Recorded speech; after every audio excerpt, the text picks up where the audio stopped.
É muito importante você ter ground, né? Ter assim, jurídico, controladoria.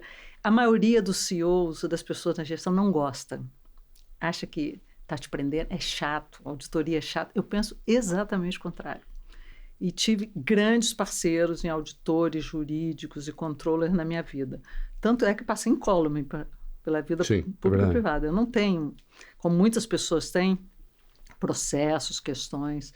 E às vezes até não perco o fio, né? Mas atendendo mesmo ao que você falou, muitas vezes a pessoa não fez, não foi por mal mesmo, foi só por desatenção e muitas vezes.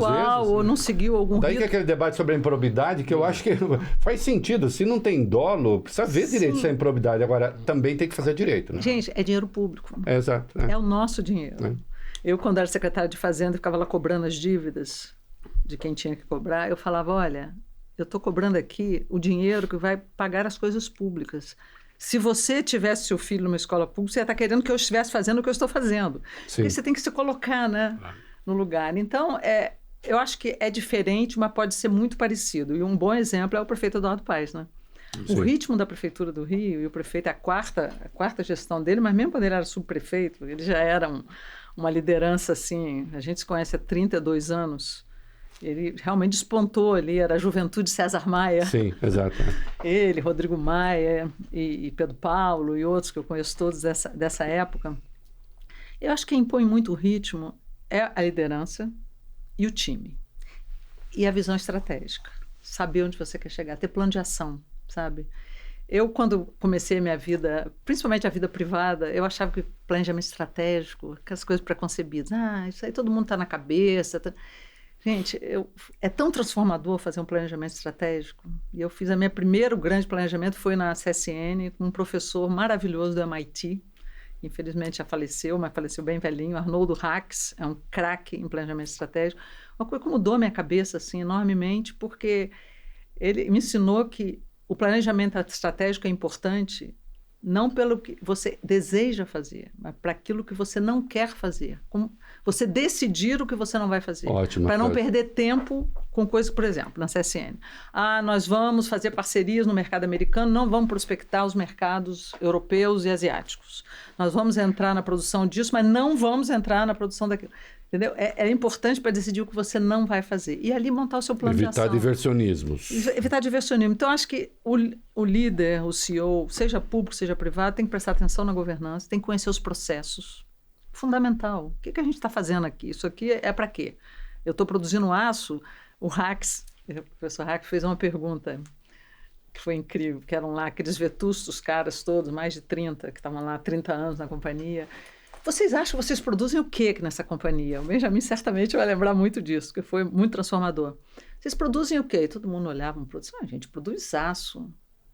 Produz aço. Eu falei, desculpe, vocês estão redondamente enganados. Vocês produzem automóveis, prédios, embalagens. Então começou a falar, é isso que vocês produzem. E se vocês não entenderem desses produtos, vocês vão morrer no meio do caminho. Vocês têm que acompanhar a inovação das geladeiras, a inovação. Vocês têm que ter um cara residente dentro dos seus principais clientes. Isso aqui vai se transformar. Onde na gôndola que o produto... Vocês lembram que no Brasil de antigamente, todas as óleo de cozinha era lata. Sim. Só a CSN que produzia aquelas latas, sabe? Ela perdeu esse mercado inteiro para o PET, porque ela achava que fabricava aço. E ela fabricava embalagem. Sim. Então, lições incríveis. E aí isso te dá um norte. E isso motiva. Então, assim, eu já tive experiências públicas e privadas muito satisfatórias por ter tido liberdade para atuar dessa forma. E eu acho que, no meu modo de ver, seja no público ou no privado, eu só aceito o desafio se eu tiver liberdade. E quando eu tenho essa liberdade, nossa, aí bota um bom jurídico, um bom controller, uma boa auditoria e vamos embora. Enfim, fazer uma pergunta genérica e você vai especificando na medida daquilo que você achar conveniente. Claro. O que está essencialmente errado? A gente, às vezes, tem impressão, às vezes não, tem impressão de que as coisas no Brasil ficam rodando em torno... assim, de um mesmo eixo, sai uma expressão lá do meu interior que é tronco de enchente, né? Que o negócio fica ali... redemoinho. Redemoinho e não sai do lugar. Onde é que onde é que se entra nessa coisa e fala assim, opa, peraí, vamos abrir um caminho para fazer esse troço andar. O que está essencialmente errado? Se é que você pode Só falar tem assim. pergunta simples, né? E eu não falei da reforma administrativa. Depois vamos voltar a isso? Vamos voltar. Quer falar da reforma administrativa? Eu coloco a questão. Não, vamos falar disso. Vamos lá. Pode ser um dos elementos da sua resposta. Também. Você sabe, o meu pai e meu avô materno, eu já falei que tinha avô e bisavô jornalistas, mas meu avô era político no interior, assim, eu vivi também política. Meu pai era um médico com alma pública total. Eu sou uma pessoa de alma pública total. Assim, eu amo trabalhar no setor público. Acho uma coisa... Você ter a oportunidade de transformar a vida de pessoas é emocionante, sabe? É muito gratificante. Não tem nenhum salário que pague isso. É realmente muito bacana. Mas eu me lembro, assim, jovem, de ver o meu pai ficando velho e ficando desiludido do Brasil. Aquela coisa do Brasil do futuro. Sim. Desiludido, porque foi secretário de saúde... E aí tinha muitas questões... O famoso aqui nada adianta, não adianta. Não, tinha muitas questões que ele foi vendo e se sentindo péssimo com aquilo, não achava que deveria ser daquela forma. E eu fico triste de estar chegando, estar também chegando à idade mais avançada e olhando e falando, gente, como a gente se perde desse jeito, né? E principalmente vendo a juventude muito, assim, muito desiludida da política. A política é essencial. Assim, na minha casa sempre se discutiu muita política. Eu costumo dizer que tem 2 P's para resolver problema, né? Ou é política ou é porrada. Porque política é conversar. E você tem... Política não é política de eleger. Em todos os lugares tem política. Sim, tem política no setor privado, tem política no setor público, tem política em empresa, tem política aqui, tem política em todo lugar. Sim. É a coisa da convivência. Então, hoje, talvez as coisas estejam mais complexas. Ou talvez não. Talvez a gente tenha de novo oportunidades. Eu também estou cansada na minha vida de falar das oportunidades. Porque a gente... se cansa de perder essas oportunidades, né? Eu acho que a questão do Brasil é que nós temos muito. Falta escassez, que é até uma heresia falar, porque muita gente tem muita escassez, mas há muita desigualdade. Mas o país como país, a gente é muito grandioso, né? Não é, a gente é grandioso, a gente tem beleza, turismo, recursos naturais, criatividade, boa educação, né? Assim, você pode criticar a qualidade do ensino público, mas as crianças estão na escola. Agora, é tudo meio tosco, assim. Temos um sistema de saúde que deixou todo mundo orgulhoso durante a pandemia. É um país de primeiro mundo. Assim, tem país de primeiro mundo que não tem... O Reino Unido agora mandou estudar o nosso SUS. Não, o nosso é baseado no deles, né? No NHS. O SUS foi baseado no sistema inglês, que é um dos poucos países de primeiro mundo que tem um sistema de saúde. Mas na Europa não tem, nos Estados Unidos não tem. É muito impressionante e a gente não presta muita atenção. Eu me lembro durante a pandemia, amigos meus falando, não, canoa foi no Amazonas, no Pantanal, foi lá um ônibus, lá na fazenda, não sei aonde, num país desse tamanho. Aonde que a gente se perdeu? Não sei, sabe? Eu sinceramente não sei. Eu assim, me considero, talvez, vim até para cá pensando nisso, porque eu não gosto muito de rótulo. Todo mundo adora rotular todo mundo, né? Talvez eu fosse uma social-democrata, mais liberal do que aqueles antigos, mas eu me preocupo muito com um mundo que é tão dividido. E isso acho que tem a ver com a questão da democracia, tem a ver com o que a gente está vivendo hoje, com todo esse mundo que estava num pêndulo e está indo para outro, porque não entregou, né? Eu vejo assim, o ano de 2008, aquela crise de 2008, ela foi muito divisional para os Estados Unidos. Sim. Porque ali o americano perdeu o American Dream, ali, na minha visão. Eu fui olhar de novo todos os filmes, documentários da época. É muito impressionante, porque o americano que sempre valorizou aquele mortgage dele, a hipoteca, né, tinha 3 mortgages e perdeu o seu imóvel. É a cara das pessoas vendo o seu imóvel sendo fechado. Sim. Perdeu o emprego, perdeu a casa, perdeu o sonho. E ali começaram a surgir todas essas coisas tão polarizadas, e também foi no nascedor ali das redes sociais, no mesmo momento. Depois teve o Brexit, né? Teve toda essa... Sim, coincide. Foi um momento muito difícil. E eu vejo jovens hoje, isso me angustia muito, olhando para o futuro com medo. Medo da crise climática, medo da polarização, medo da guerra. Talvez, não sei, eu queria ouvir a opinião de vocês também. Não, mas eu quero fazer uma pergunta mais específica. Vamos interromper aqui a hora que... Não, interrompe. Esses assuntos não têm fim. Vamos lá. Você chamaria, não importa quem, os interlocutores que podem fazer coisas e diria assim, vem cá, por que a gente não começa por... ou temos de necessariamente fazer isso como uma pré-condição para a coisa deslanchar. Você tem algum... Tem que fazer reforma política. Eu assim, se pudesse fazer, eu como brasileira, acho que para o nosso país seria melhor ter um mandato de 5 anos do que ter reeleição. Sim, também. Eu sou contra a reeleição também. Eu acho que o resultado não foi um bom resultado. Não foi. Porque já se entra pensando no mandato seguinte, tem a máquina, tem... Então, desde o início eu sempre achei que não seria bom. E não acho que, olhando para trás, esteja sendo bom. Eu acho que ter voto distrital misto seria muito importante.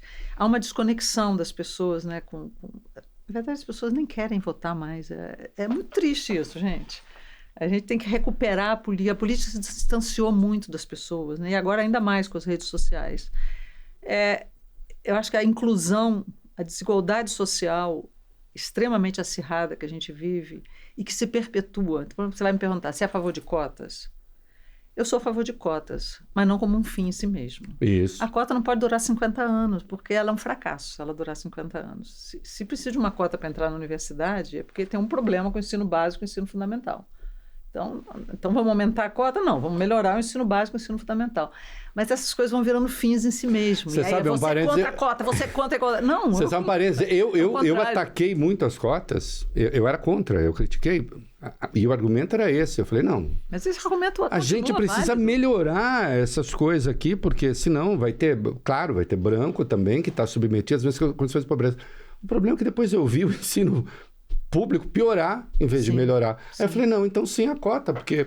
Eu sou a favor da cota, mas nada. Tem que ter um plano de transição para a cota. Eu li agora há poucos dias no jornal que vai haver uma rediscussão sobre a porta de saída do Bolsa Família, que é um programa maravilhoso, mas que precisa ser revisto. Sim. É aquela coisa, o assistencialismo ou a assistência, né? Ou a inclusão e a mobilidade social.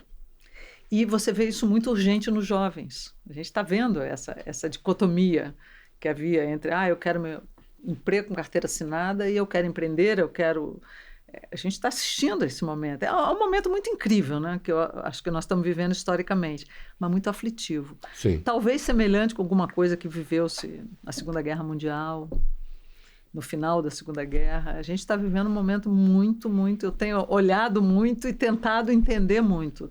Mas eu acho que o Brasil está numa grande oportunidade nesse momento. A gente pode voltar a falar sobre isso, com o que está acontecendo nos Estados Unidos e os possíveis impactos disso. Sim. Mas eu não tenho muita esperança que a gente vá abraçar essas oportunidades. Vou propor um exercício para nós aqui. Vamos falar de BNDES e criar um paralelo entre BNDES, a história do BNDES, a história do Brasil e a história da economia brasileira. De uma maneira grosseira, evidentemente, porque isso não é uma tese de livre docência, mas vamos fazer um passeio. O BNDES aparece, Banco Nacional de Desenvolvimento Econômico, que depois vira social. Social também. Ele aparece nos anos 50 como um indutor da economia industrial brasileira, da novel economia industrial brasileira. E financia gente que existe até hoje. Suzano e tantas outras indústrias brasileiras que aparecem a partir dos anos 50. Embraer. E como algo... Na realidade, a proto-história do BNDES é uma cooperação entre Estados Unidos e Brasil, né?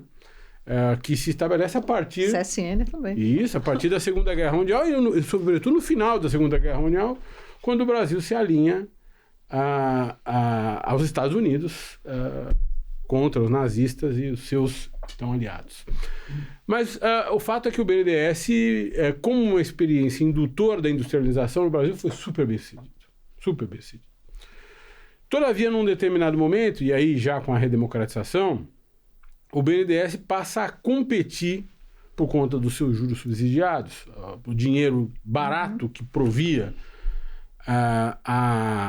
não apenas a indústria brasileira, mas a outros setores, como, por exemplo, o setor de construção pesada. Nós vamos chegar lá, porque esse talvez tenha sido o teu maior problema, a maior dificuldade, o problema que você herdou quando foi presidente do BNDES. Mas...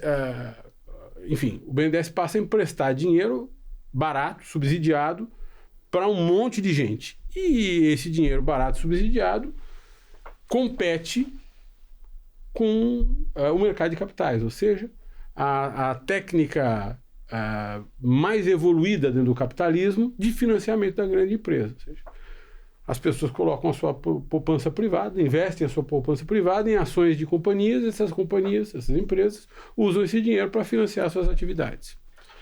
Teoricamente, é a maneira mais barata de financiar a atividade empresarial. Todavia, no Brasil, o BNDES competiu, provendo dinheiro ainda mais barato para as companhias, e isso sempre deixou o nosso mercado de capitais numa situação de eterno florescer, na expectativa de que floresceria, né?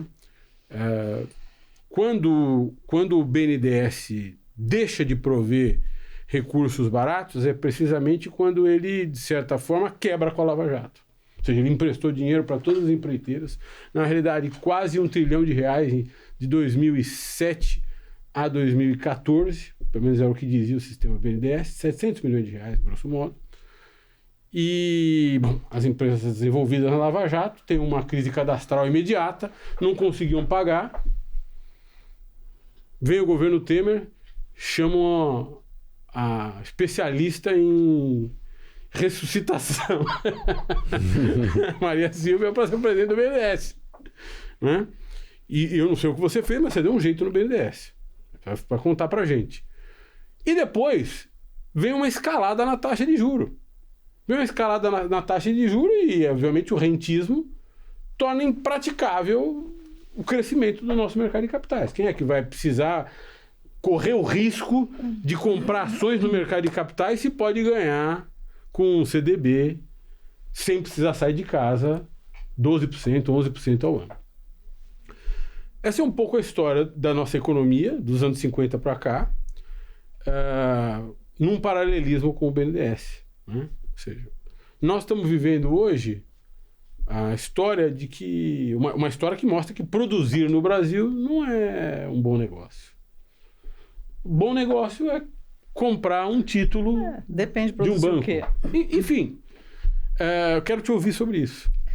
Cara, você está falando aí, eu estou aqui, assim, talvez se eu resumisse a nossa questão do Brasil em uma palavra, chama-se baixa produtividade.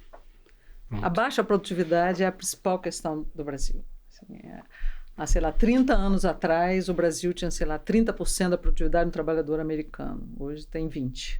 Nossos competidores têm 60%, têm 70%. A Argentina tem produtividade muito maior do que a nossa. Então, apesar de todo esse dinheiro subsidiado, a nossa produtividade regrediu e não aumentou. O único setor no Brasil que a produtividade é crescente nos últimos anos é a agricultura. Sim. Que é pequeno em relação ao total do PIB, embora seja extremamente importante. Mas os serviços crescendo, o serviço é mais ou menos 0,5%, mas não tem produtividade. Está se discutindo agora a questão da escala de trabalho, né? Como você tirar um dia de trabalho com uma produtividade que decresce? Aí sim, você vai inviabilizar todas as empresas. Então, acho que nós temos uma questão imediatista no Brasil que me frustra enormemente, que remete àquilo que eu falei antes, não tem um plano de país. Nós não temos uma visão de futuro. As entidades, os entes públicos e os governos tratam as instituições, em geral, como órgãos de governo e não de Estado. Tratam as políticas públicas como de governo e não de Estado. Dou um exemplo. Cada governo tem uma política de educação diferente. O ensino básico fundamental. Tudo muda o tempo todo. Assim, nos países estabelecidos, não estou falando de primeiro mundo, estou falando aqui da América Latina mesmo, vou citar o Chile, por exemplo. Política de educação é um assunto de Estado. Quando uma política não funciona, é um debate nacional, você revê a política. Aqui no Brasil, joga fora a política e faz uma nova. Você não olha os cases de sucesso dentro do seu próprio país, que nós temos vários. Por que elas não viram um case a ser replicado com incentivos do próprio governo? Por que você não pegar os estados que têm o melhor desempenho em educação, que é uma questão crucial para o aumento da produtividade, e fazer isso? Saneamento, que foi uma coisa que nós começamos na minha gestão no BNDES. Como que você pode um país como o nosso não ter saneamento? Assim, nós temos uma situação de saneamento que está melhorando graças ao investimento privado, que é pior do que país da África, que tem uma renda média muito menor do que a nossa. Então, nós nos acostumamos a conviver com situações que aumentam esse grau de desigualdade e reduzem a nossa produtividade. Infraestrutura.